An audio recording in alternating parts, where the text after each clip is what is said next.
Prey is an interesting game that I've been dying to talk about for what feels like years now. No, I'm not talking about that Prey. I'm talking about that Prey. See, this is a game that went through many iterations during its development cycle, with the version we would eventually get being created after 3D Realms would contract Human Head Studios, a company who had previously worked on the game Ruin, or Ruin Viking Warlord to my fellow PlayStation 2 enthusiasts. During the first few months of Prey 2006 PC and Xbox 360 release, the game would, believe it or not, be considered a success, having sold more than 1 million copies. Nowadays, that's not really anything to gloat about, but back then, those were surprisingly good numbers for game sales. I'll be completely honest too, I wasn't necessarily the biggest fan of Prey when it came out either, but man, time definitely changed that, because I honestly have to say, going through this game nearly 20 years later ended up being a great choice on my end, because I can really say that it was a blast to play through from start to finish. Mostly, but we'll get into that. But before that, I just wanted to first make a mention that I actually played the PC version of this game, which, due to it being delisted from Steam,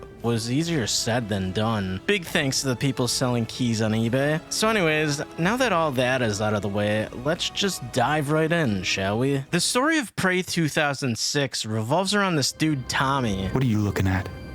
Real tough guy. Who, along with his grandfather Anisi, My place is here, by your side. You will have need of me this night.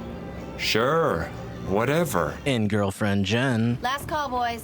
Already? Oh, hell no, that ain't right. are abducted by aliens. However, with the assistance of some rebels called the Hidden, Tommy is able to escape captivity, which leads him going through the alien ship, known as the Sphere, to save his grandfather, who actually dies pretty early, and Jen. Eventually, Tommy discovers that a being referred to as Mother is the one controlling everything in the Sphere, which leads him going on to take her out. After which, Tommy seizes control of the Sphere, plunging it into the sun and ending the game. Oh, but not before this unresolved cliffhanger, RIP Prey 2. What I really have to say about Prey 2006 after going into it with fresh eyes after so many years is that the game is incredibly fun to play, and the story was actually interesting enough to make me want to see more and more of the game. I thought Tommy was a well-written character, and I loved a lot of the comments he'd make while exploring the Sphere. Oh God, what did I just do? Normally, I don't necessarily like this kind of thing because it always feels like an over-talkative character can get annoying after a while. However, with Prey, I actually enjoyed it because some of this dude's comments were entertaining enough to make him feel more likable. I'll also add that the gameplay is quite fun as well. The guns all feel unique with an alien aesthetic with their own primary and secondary firing. For example, the hunting rifle is normally an automatic rifle, but you can aim in and use it as a sniper rifle too. Things like this keep the game entertaining enough, especially thanks to the constant action. You're blasting away at stuff in the same vein as something like Doom. I think my favorite weapon in the game was actually the crawler cannon, which oddly enough reminded me a little bit of a BFG from Doom as well. Super beast weapon that would just destroy most enemies that got blasted with it. Honestly, a lot of the game really reminds me of stuff like Quake 4 and even Doom 3, but with a lighter tone, mainly because of Tommy and his dialogue. It's not like oorah over-the-top military stuff, it's just a dude trying to save his girl from some aliens. All things considered though, the game has a relatively creepy vibe to it. Some of the levels, in combination with the game's soundtrack, are actually pretty eerie. The ship itself has a very claustrophobic vibe to it, since most of it's narrow with this weird fleshy stuff in a lot of the areas and this nasty crap that gets puked out, whatever this gross looking stuff is. Oh, and these shirtless dudes too. How did you escape? Yeah, okay. Calm down. Every so often, you also see something from the bar that you're in at the start of the game, which, funny enough, you can actually interact with.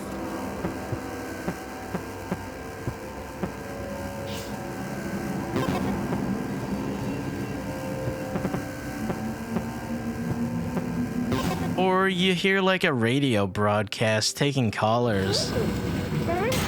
something, like a spaceship. And only it's alive, and it's trying to kill them. You said there was a bird. What kind? Yeah, it's a hawk or a falcon. I think a hawk. Anyway, it's so real. Strangely enough, I found the radio stuff to be pretty interesting. It sort of reminded me of listening to audio logs in BioShock, though I don't necessarily think it was as deep for world building, but it was still interesting to listen to nonetheless, and I tried to stop anytime I heard a broadcast happening. Another thing that I found to be interesting was the enemy designs in the game. Obviously, you had these alien dudes, but then you get these creepy ghosts of kids which get introduced in probably one of the most hardcore ways that I've ever seen. Oh, this can't be good.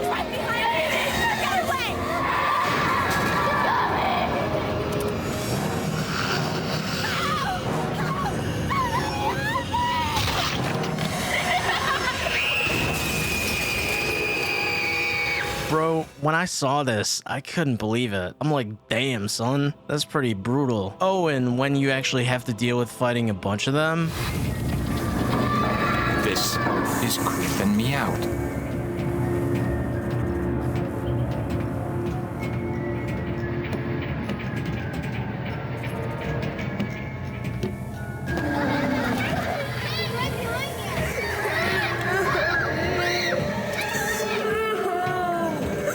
Creepy as all hell. Other enemies aren't really too much to gloat about. You have some bosses here and there. Probably the most messed up is when you gotta fight Tommy's girl, whose lower body was attached to a creature. This is also probably one of the more depressing moments in the game too.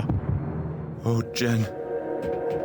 My beautiful girl. Send me to Uniqua, Tommy. I'm ready. I can't. I've got to save you. You can't save me, Tommy. You can only let me go. Please, Tommy.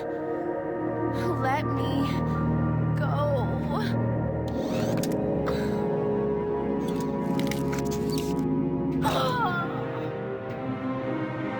Jen. I love you.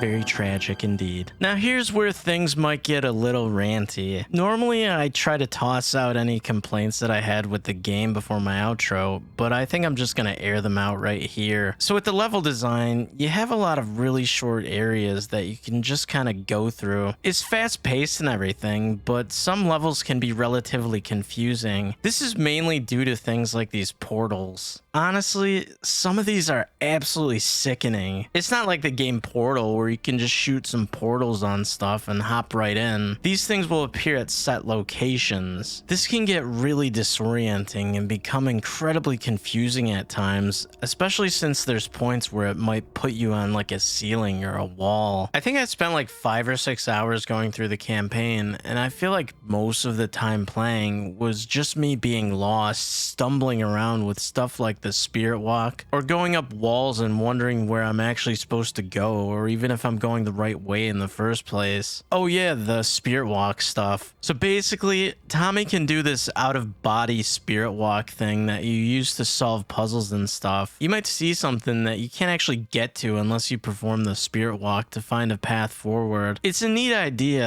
and honestly made figuring stuff out in the game feel pretty fun, though like I said, sometimes the right path forward isn't exactly clear. The whole spirit thing also plays a part in the game when you die as well. See, unlike other games, there's no game over screen in Prey 2006. When you get killed, you get sent to this death world where Tommy's able to regain health and spirit by shooting at these fallen spirit things before you get thrown back into the sphere. Funny enough, I actually tried to see if I could get a game over or anything like that by just letting enemies kill me repeatedly, and yeah, nothing. Even if you don't shoot at these spirit dudes, you'll still get some health back, so you're essentially immortal in the game. So yeah, die over and over again and you'll still be able to progress, though sometimes it'll set you back a bit. This particularly sucks when it comes to these flying sections. Oh yeah, there's a vehicle in the game and it's quite terrible. Not only that, some of these parts are absolutely sickening. It's incredibly easy to get disoriented and fly upside down and all around. Honestly,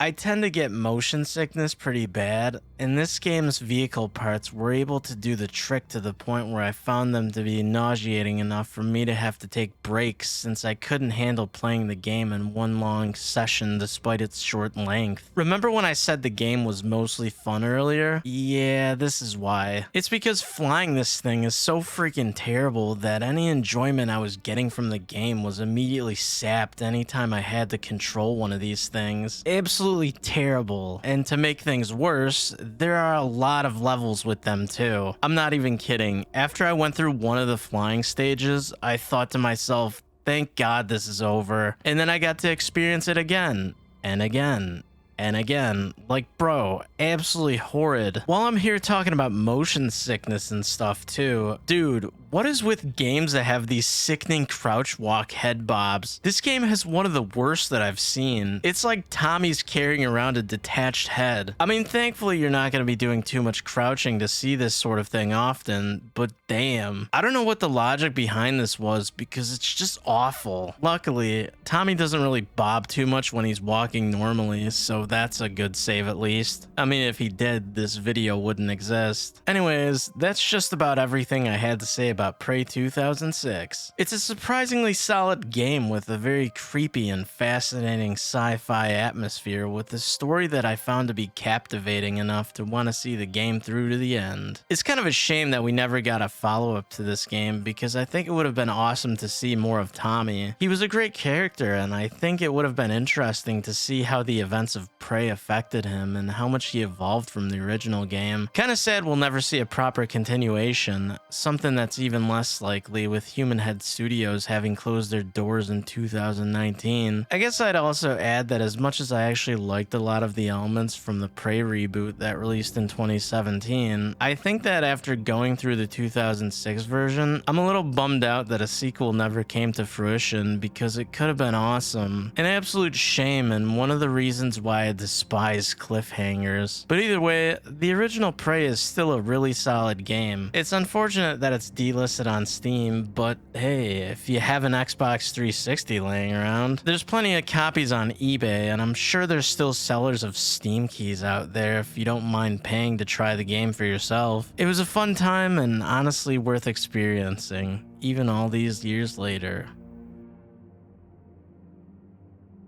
Thank you all for watching. Prey 2006 was an awesome time, and I'm really glad I was finally able to get around to it. I think it's a bit tragic that we'll never see proper closure to the game's post-credit sequence, but what can you do? But anyways, I'd like to hear your thoughts. Did you play Prey 2006, and what did you think about it? Tell me in the comments below, and I'll check them out. Also, if you haven't already, please consider liking and subscribing too. It always helps me out, and I sincerely appreciate the support. We'll be back with more soon enough, so stay tuned.